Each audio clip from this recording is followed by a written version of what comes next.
So Kumbh Mela అదొక పవిత్రమైనటువంటి స్థలం.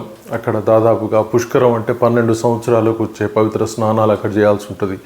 అలాగే ఈసారి మరీ ప్రత్యేకత ఏంటంటే 144 సంవత్సరాలకు ఈ పుష్కరాలు వస్తాయని, ఈ మహాకుంభమేళ జరుగుతుందని అక్కడికి కోట్లాది మంది భక్తులు వచ్చి పవిత్ర స్నానాలు ఆచరిస్తున్నారు.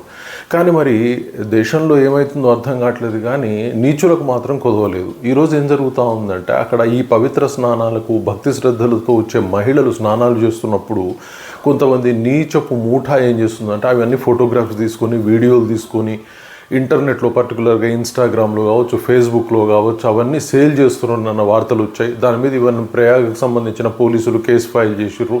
దాదాపు చాలా అకౌంట్లని సీజ్ చేయమని చెప్పేసి, వాళ్ళకి సంబంధించిన డీటెయిల్స్ కావాలని చెప్పేసి మెటాకు రాయటం కూడా జరిగిందని వార్తలు వచ్చాయి. సో మరి ఇది ఎంత నీచత్వంగా ఉంది.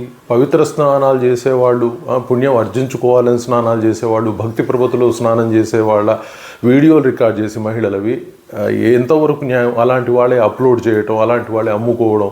అంటే సనాతన ధర్మం గురించి మాట్లాడే మన దేశంలో ఇలాంటి నీచులకు యాక్చువల్గా స్థానం లేకుండా చేయాలి.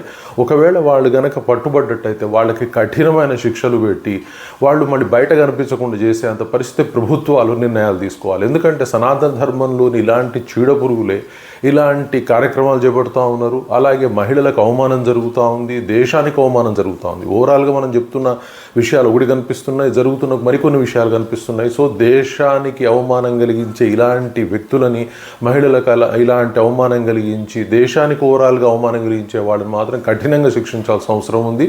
అది ప్రయాగరాజ్ పోలీసులు ఆ పని మొదలుపెట్టారని అనుకుంటున్నారు అందరూ కూడా. అలాగే యోగి ఆదిత్యనాథ్ వదిలే రకమేం కాదు. Wait and see. Thank you very much.